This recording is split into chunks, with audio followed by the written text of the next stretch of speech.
Hey, my name is Stephen Bonnell. Online, I'm known as Destiny. I debate politics on YouTube at youtube.com/Destiny. Today, I'm surrounded by 20 Trump supporters. My first claim is that Donald Trump is unfit to be the US president.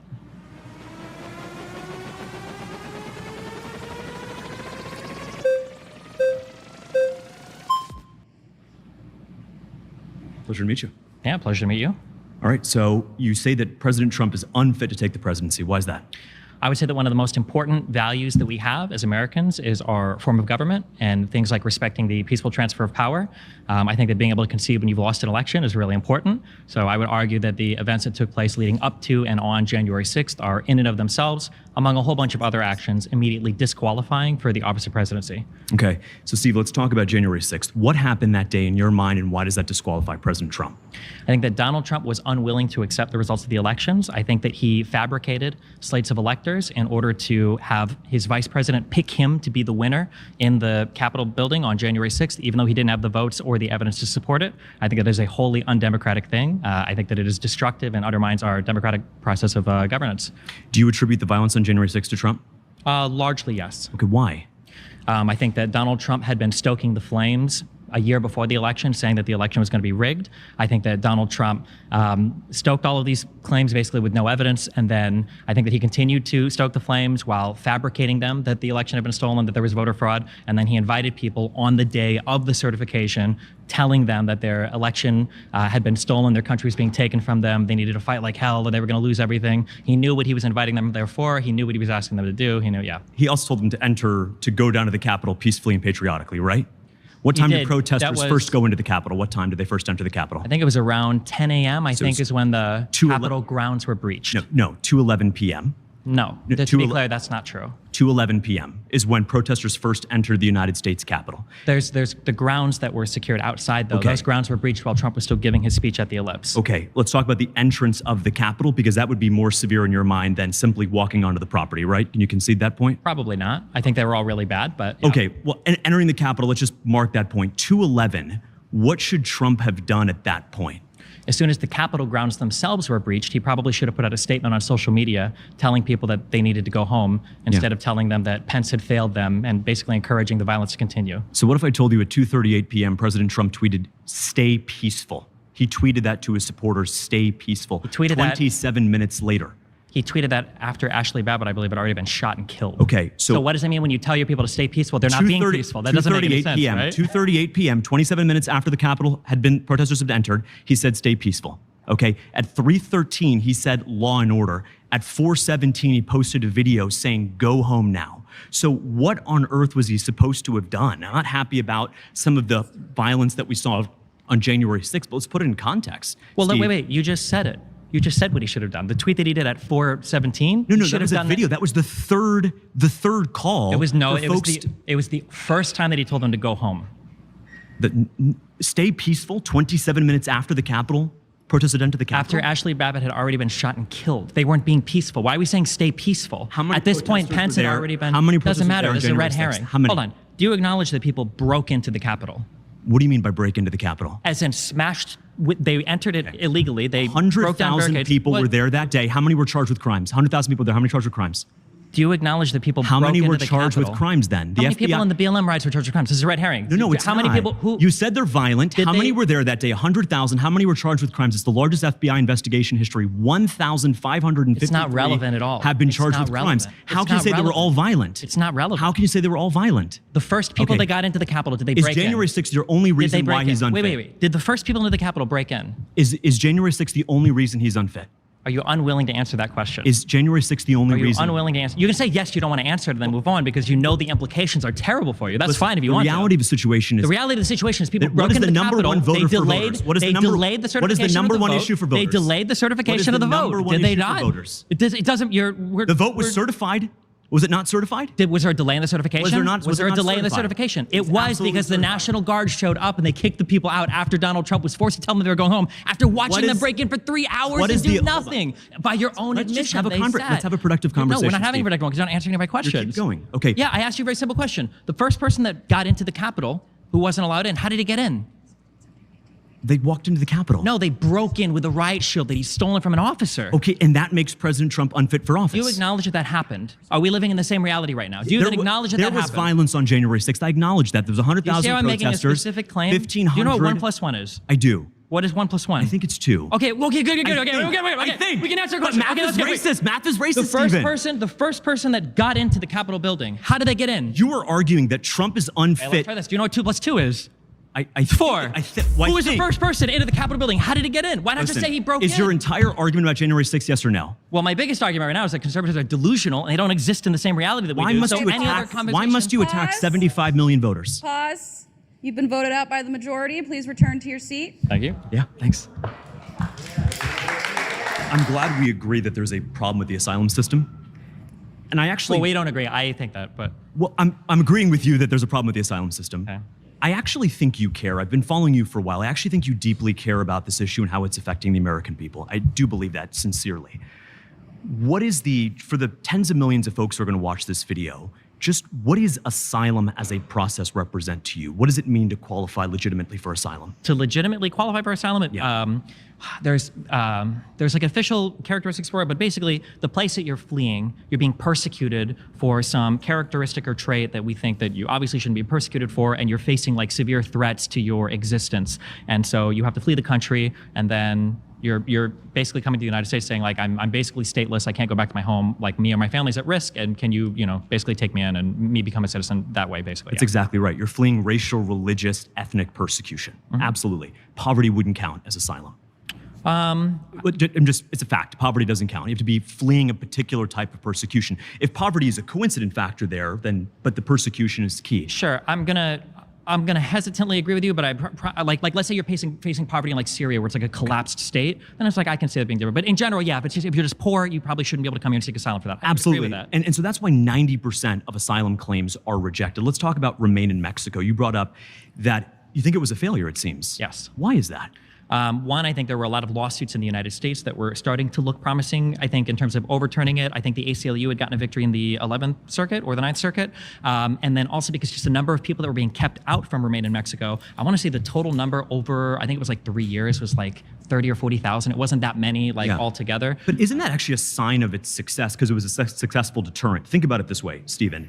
If you got people who are fleeing religious persecution and you got folks who are fleeing poverty, the people who are actually fleeing persecution, they will happily go to Mexico and wait for 6 months for their case to be heard. I don't know if that's always the case. Well, but if you're fleeing and you literally have nothing, you're like a destitute family. Now you're sitting on like a border town, like waiting months and months, maybe for your. But that's better than religious persecution in Syria, right? I mean, it might be, but ideally in the United States, we could process you almost immediately, and if you have a legitimate claim, we can house you here. Absolutely, right? But how do we keep the fraud out of the system? I thought Remain in Mexico, wherever you are politically, was a good way to do that. The idea was that if you're actually fleeing persecution in Syria or in East Asia or in Africa, you would be 99% better off in that camp in Mexico where it is protected, where you have food, where you have humanitarian resources. That keeps the fraud claims out. And so to this bipartisan border bill, well, first and foremost, 9 Democrats, including Elizabeth Warren, actually voted against it. So Donald Trump didn't kill it. Donald Trump was opposed to it for the same reasons that many Republicans and some Democrats to be clear, would that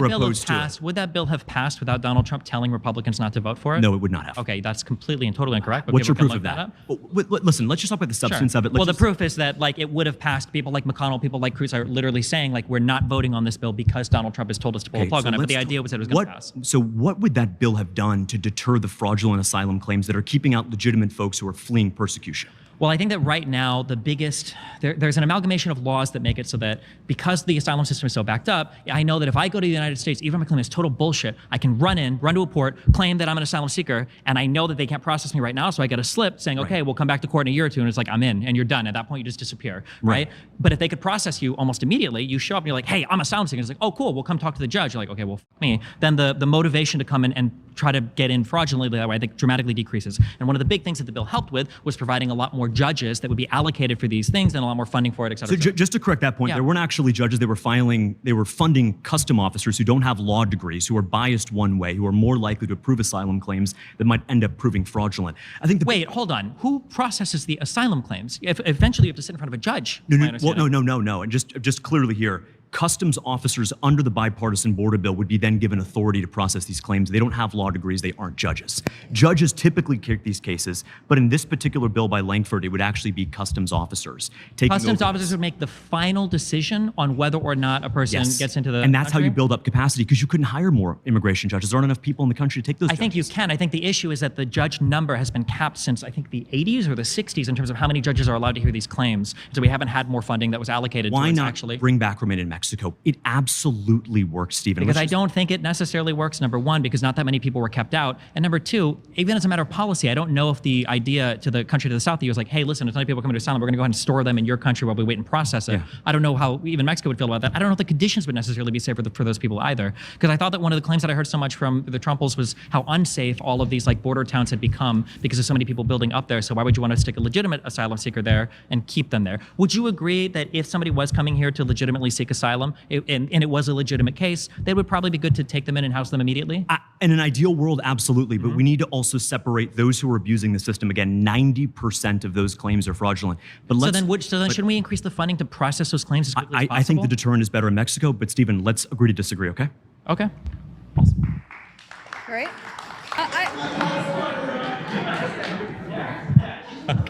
Now, Stephen, that was very inflationary. Okay, that was very high. Well, hold on. To be clear, I'm not a huge fan of just like stimulus stuff because I think it has a lot of inflationary pressures. Sure. I think forgiving student loan debt, I think would also be massively inflationary in a lot of bad ways. But none of those even come close to the total economic destruction that would be wrought on this country with across the board universal tariffs to every country in the world. Were you concerned by the tariffs in the first term? Yes. Okay. Why didn't we see the inflation in the first term under Trump under these tariffs that you're so concerned about? Because I think that raising prices and everything can kind of be masked through the allocation of money to other assets, especially when the economy is growing. So the world economy is growing, right? Because a lot of people can buy things, a lot of money can transfer to a lot of different places. Inflation has to do with dollars chasing supplies of goods, basically. And if the supplies continue to grow at a really high rate, you can probably afford more deficit spending. But the issue is that I don't think that Donald Trump was intelligently saying like, well, I can probably afford a deficit spend here because it's the economy. I think he just likes to spend because everybody does. And I don't think that Trump would have the ability to rein it in, as he said multiple times in his Bloomberg interview yesterday. But also like the big event that was contributing to inflation over the Biden administration was probably COVID and a lot of the knock-on stuff from COVID. American Rescue Plan, for example, the unemployment rate had already been cut in half. 100 million people had immunity to the virus, and yet we put $2 trillion of heroin into the economy. The United States is also outperforming every single other G7 OECD country when it comes to metrics like inflation and how our economy is doing as well. So I think we probably made the right choice there, right? Well, Stephen, wait, would you say that we made the right choice where? With like the American? I disagree. I disagree. Okay. So which country should we have acted like? Well, I'm going to hold ourselves to the American standard, which is to always do the best thing and not to compare ourselves to others. Okay, Listen, so we are outperforming everybody else, but you think we should be doing even better. Okay. Stephen, if I'm the best alcoholic in the room, I'm in the wrong room. I don't want to be the best of the worst. I want to be the best compared to my own standard. Okay, but to be clear, you're talking about a world where every single person is apparently an alcoholic. Stephen. I'm just saying that you're trying to point to an economic policy you can't point to in any other country in the world. And we measure things. 8.5 million Americans relational to other countries, and the fact that we did I haven't better than every single other. I haven't interrupted you. With all respect, I haven't interrupted you. Okay. 8.5 million people are working multiple jobs to keep up with inflation. You've got 7 million prime working age men who are not in the labor force. 37% of Americans say that their children's life will not be better than theirs. This economy is hurting a lot of people right now. Do you accept that? No. What's Donald Trump going to do to improve that economy? Well, let's talk about that for a moment. Let's just talk about that for a moment with all sincerity. Sure. What problem does tariffs try to address, Stephen? In Donald Trump's world, or what? That's a very general question. Objective speaking, when you look at tariffs, what does it try to solve for? Tariffs can be levied for a variety of different reasons. The two most common reasons that are given is that one, it can be foolishly employed to try to protect an industry. So you would tariff other people to make your own industries more competitive. These require across-the-board tariffs, so not specific ones. And then a second reason could be for issues relating to, say, like national security. So for instance, I want to tariff these people's abilities to manufacture microchips or steel, not because I think we'll be economically better off, but because if we get into war with them, I don't want to be relying on them for processing. I think the latter case makes a lot of sense, by the way. If you get to war with China, now listen. Although I would be honest about the latter one and say we don't do it for economic reasons, we do it for security reasons. That's fine. That's absolutely absolutely fine. And I agree with you on that.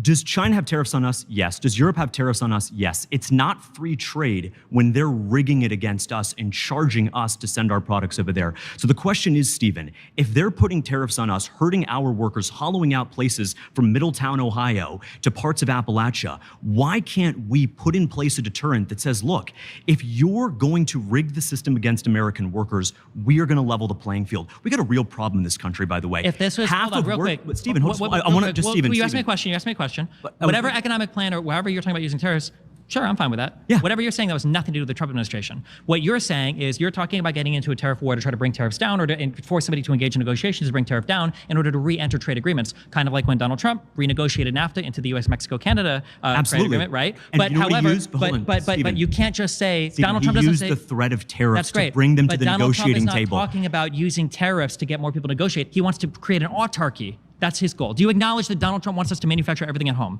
That's all of his rhetoric. Do you acknowledge? He doesn't say that. Okay. No, Stephen, just 1 second. Yeah. He wants us to employ the working men and women of this country to give them a fair shot. Our unemployment we're losing is already 100,000 less than people 5%. to opioids every year. We're losing 900 people. We're already below. We're already below Stephen, what the employment should be. We're already below 5%. Stephen, 7 million working age men are not in the labor force. That's a great number. I don't know what that number. Hold on. Do you acknowledge that? Hold on. Stephen, just 1 sec. Half of working age men who are not in the labor force are taking opioid painkillers every day. The broken industrial policies of this country. And you think having them manufacture shoes that aren't being made in China is going to magically get rid of that problem? No, Stephen. Does New Balance make in America? Yes or no? Does New Balance make in America? I don't know. For the final assembly, maybe? Okay. Yes, they do. But here's the thing, Stephen. What was the point of that? Stephen. Do you think that we can manufacture every single good we consume I don't at think home? so. Okay. I don't think so. What is the goal of 1,000 or 500 or whatever, 100%? Where are Teslas made? Where are Teslas made? Where's the best-selling car in America made? In the world, rather. Where's it made? When you say right where's here in it America. Made, hold on. Right what do you mean by that? America. Every single part? No, the final assembly, a large. Do you understand that yesterday when Donald Trump was doing his interview with Bloomberg, he made fun of that. Donald Trump shit on companies like Tesla when he said, we do the final assembly here, we could have children do that. It's just throwing together Legos. Donald Trump doesn't like final assembly. Donald Trump wants not just the Tesla final assembly here, but all the batteries, all of the steel, every single component of that made in America. Again, your plan sounds great. That sounds like an ordinary, decent economic plan. Donald Trump's plan is autarky. It's ridiculous. I'm glad you like my plan. Thanks. Okay, if you run for president, I'll support it. I appreciate it. Okay. You're not voting for Trump. No. I am. I think we can have a respectful policy disagreement without labeling one side or the other fascist or communist or Marxist. So let's have a policy disagreement here. You think Donald Trump is a fascist because of ultranationalist tendencies and authoritarianism, correct? Yeah. So let me just draft this vision and see if it makes sense. The authoritarianism is ruling by presidential decree, prosecuting political opponents, bringing power into the government, and abandoning our allies abroad. That sounds a lot like the Biden-Harris administration. So look at I would say that, wait, we'll go point by point. Okay, so first of all, when we talk about abandoning allies abroad, Israel. are we referring to, so we haven't cut funding from Israel. Are we referring to when Donald Trump abandoned the Turkish people or abandoned the Kurdish people to Turkish attacks in Syria? Are we talking about when the Trump administration cut out the Afghanistan government in the Doha Accords when they were talking with the Taliban, when Donald Trump surrendered to the Taliban? Or are we talking about when Biden tried to support Ukraine with the full force of not only the United States economy and our moral support, but also by getting Europe on board to help Ukraine? The idea that the Biden and Harris administration have abandoned our foreign partners is nonsense to me. And also, it's not just about making the government more powerful. I know that Andrew tried to run with that. It's about centralizing power within the government. Right, and wiping off student loan debts at the expense of working class Americans. I understand that, but let's hold on. Wiping out student loan government. The citation for that was was a bill that was passed from Congress. Biden tried to do that because of it was like extraordinary times you could do something, and he tried to stretch it to that. But the Supreme Court said no, and then he didn't do it. Okay, yeah. The Supreme Court had to intervene, right? Well, the Supreme Court made a ruling on it because it was challenged. That's the government working as and he stopped trying to do that right afterward, right? He said, I'm not going to do this anymore, or did he say, I'm going to keep delivering on this promise? I think he explored other legal avenues to do it. Okay, well, legal remains to be seen, but let's talk about... Well, he hasn't done anything illegal, right? Okay, let's talk about... Well, he hasn't done anything illegal, right? We're talking about... There's no answer to that, okay. Let's talk about October 7th.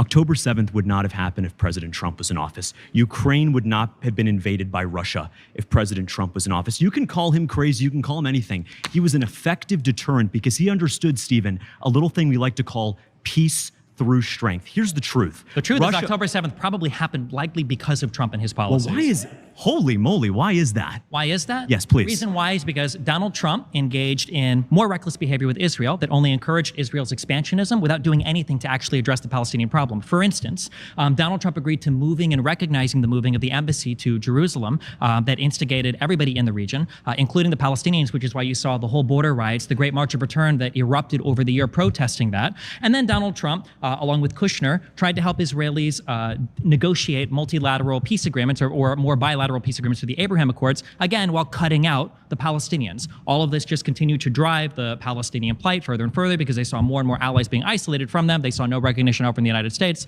And then obviously, terrorist attacks is all you can do from that point, apparently. So Trump moved an embassy, got Muslim majority countries for the first time ever to recognize the rightful existence of the Jewish state of Israel. And that justifies the heinous attack we saw on October 7th, where we killed over 1,000. Who said anything justified Well, you anything? said that Trump was responsible I for said that October Donald 7th. Trump and his foreign policy posturing is what moved us in that direction.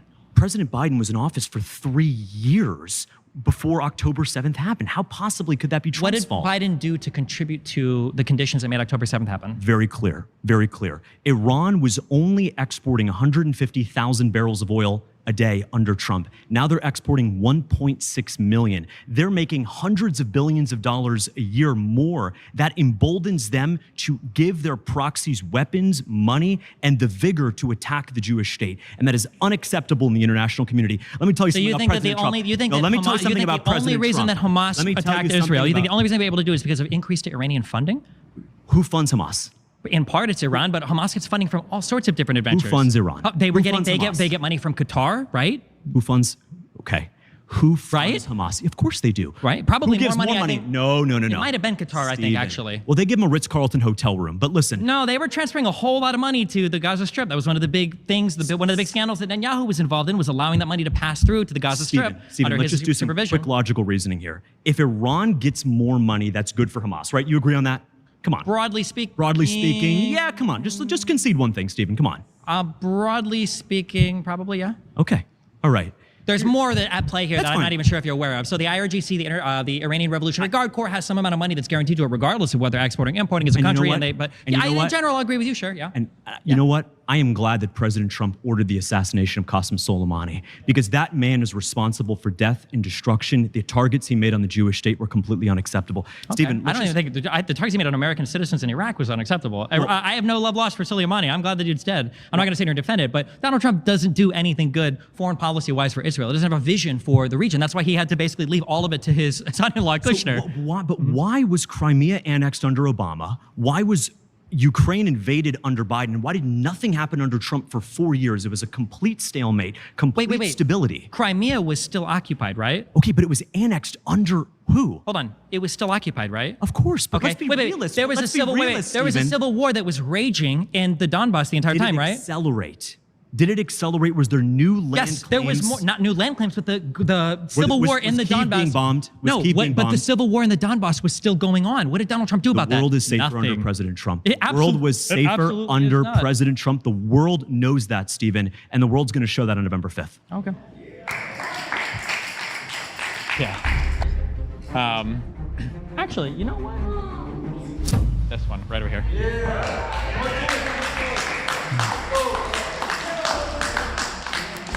I chose you because you'll break my heart the most, because you sound somewhat reasonable, intelligent, but you just say the craziest things. And yeah, so now I'm just going to try to figure out for 10 minutes if you really believe it or if you're hardcore just carrying water for some political side. So, Stephen, my claim is that President Biden should pardon President Trump. No matter who wins the election, President Biden ran on unity when he came and gave that inauguration speech on January 20th, 2021. He wanted to unify the country. The best way for President Biden to leave office is to pardon President Trump and to try to bring the country together. I think as a MAGA movement, 75 million people may look at Biden and say, look, we have our political disagreements with this guy. But the fact that he pardoned Trump, much like Gerald Ford did, much like there's examples in our country of folks reaching across the aisle and doing, at that point, I think you could probably argue that Trump has the authority to pardon himself. Largely, these cases will drop if he doesn't win the election. But I think it would be a very powerful signal for the unity of the country for President Biden to pardon him. I think there are at least 3 really good reasons why that should absolutely never happen. Okay. So the first one is Donald Trump doesn't need to be pardoned because the Supreme Court's already said that the president can enjoy full and absolute criminal immunity when he's doing his job. So if he's already gotten that carve out from the Supreme Court, well, why should he need any more help to be pardoned for any other types of crimes, unless we're saying that he did crimes that weren't even part of the job of being the president? I would say that's the first one. Do you want to do the other two? Or do you want to go yeah. The other two, the second one is I think that Donald Trump has done abhorrent things in the abusive office that I think he absolutely should be accountable for. I think that he should answer for these things. I think it's destructive to lead this idea that you can act above the law and get away with it. And I think for the third point, the idea that Democrats have to be the ones that continue to come to the table and be like, okay, we're going to do this, or okay, we're going to try to heal, and okay, we're going to do unity. When you've got Biden up here, saying like, I'm going to be a president for everybody, I'm going to do unity, and then Donald Trump is saying things like immigrants are the poison to the lifeblood of this nation, like crazy stuff like this. Like the back and forth of conservatives being unhinged and Democrats having to like apologize for behavior. I don't like the double standard anymore. I don't think you can exist inside of it. Okay, let's talk about President Biden and the unity claim. You do agree that he ran on the platform of unity, and absolutely. That was the theme of his inauguration. Yes. We can both agree on that, right, Stephen? Yeah. When he called MAGA Republicans a threat to democracy, was that a sign of unity? That speech absolutely is.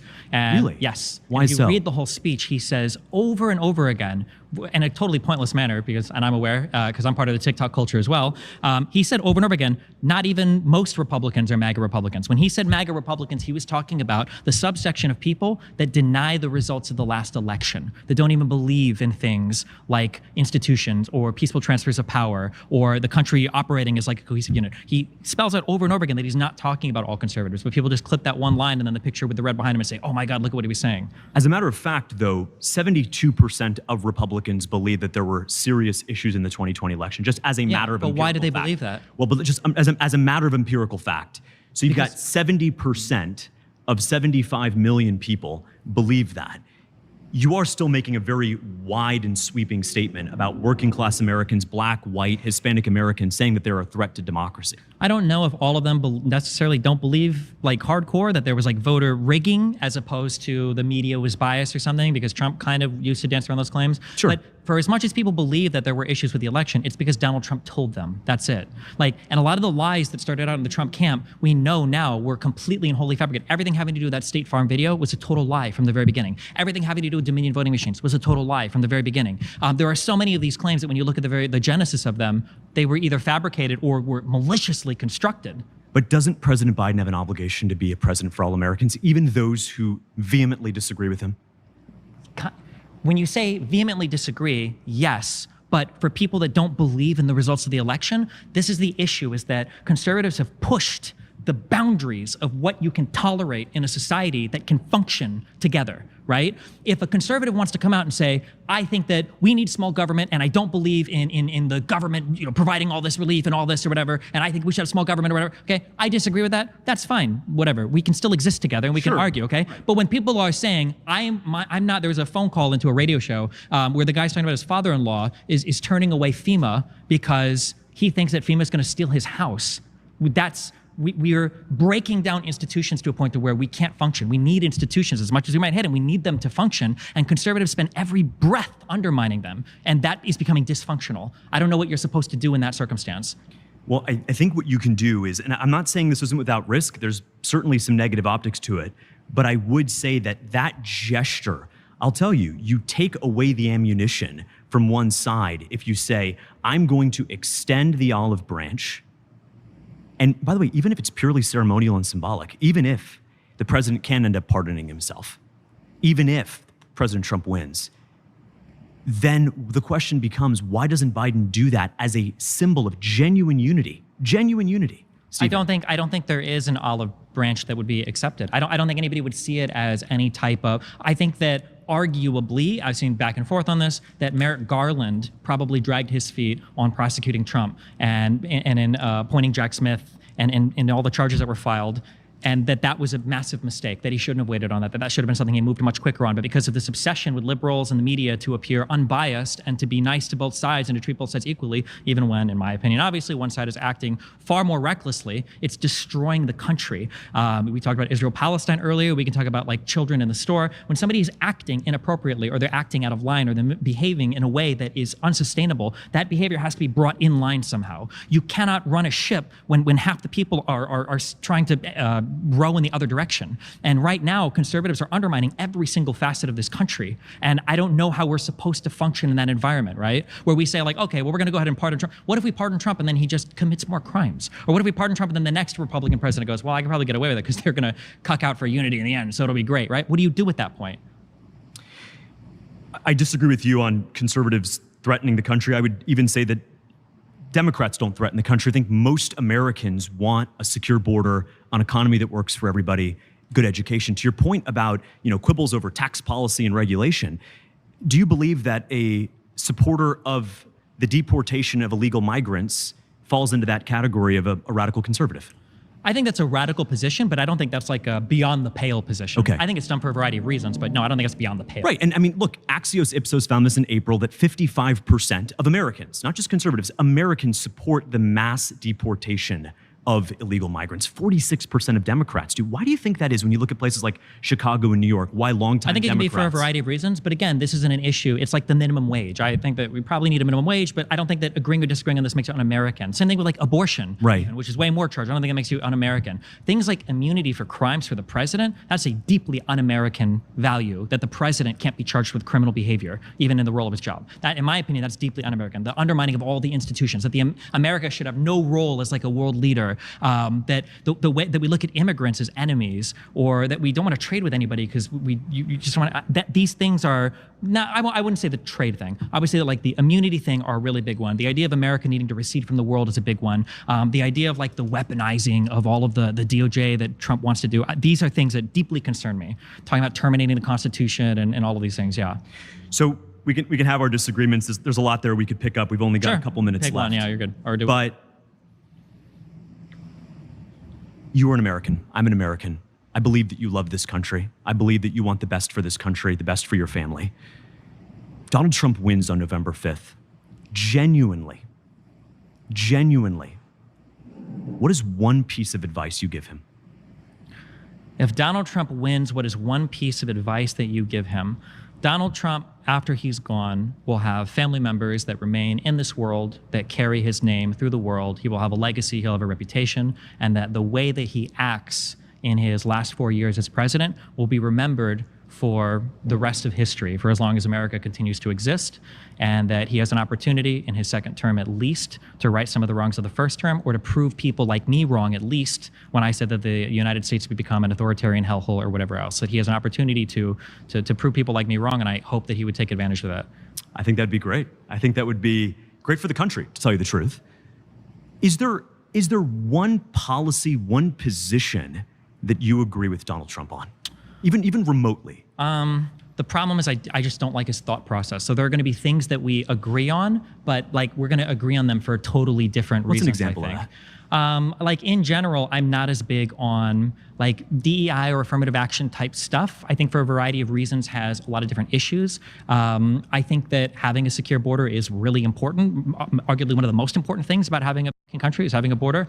I think the Democrats like broadly agree with that as well. I think that yeah, I could probably find other things, but like our agreements are going to be very roundabout. We're not getting here the same way. But sure. I think the creation of the Space Force was good. I obviously all the conservatives hate it, but I thought Warp Speed was a tremendous achievement of capitalism, of pharmaceuticals, of the United States and U.S. leadership. Yeah, sorry, go ahead. Yeah, no, you're right. I mean, I think the big picture though, and can we give him a round of applause? No, I don't want a round of applause. Oh my God. I'm a big believer, Stephen, that when we come together as a country and have conversations, difficult conversations like this, we may not walk away saying, well, I agree with Stephen, or I agree with James, or I agree with any of the folks here, but you walk away saying, that's a person, that's an American, we can disagree agreeably, and I might understand for just a moment their perspectives. I want to thank you for being here. I think that the biggest thing for the country going forward, in a sense, is how do we have more debate, not less, more disagreement, not less? Unfortunately, I totally disagree with you. Yeah. I was there a while ago. It's not enough to just have conversations anymore. I think we have to start taking steps in an actual direction. I think right now we are talking ourselves off a ledge. And I notice a lot of times when I have challenging conversations with people, I get all of these comments that pop up, whether it's me talking to Peterson, Shapiro, Owens, of like, what a great civil conversation. But at the end of the day, nobody's mind comes away changed and everybody still feels the same way. And we're still accelerating off of each other faster than we ever have been before, but at least for having good conversations on the way down to the base of the cliff, I guess. Well, let me end. This is a start. Let me end on a bipartisan note, Stephen. Let's not just make debate great again. Let's build it back better. Okay. Thanks, man. I think I did about as well as I could have. I mean, there's always more like itty-bitty pieces of factual information that I could have, but it's hard to keep track of everything. But yeah, I think it was okay. Maybe I could have been meaner to some people, but I'm okay. Some personal attacks here and there, but I think for the most part, everybody stayed on the substance of the issue. There were some heated moments, that's okay. But I think we all walked away not necessarily convinced that the other side is right and we're wrong, but at least we see where the other side is coming from, and that helps bring this country together.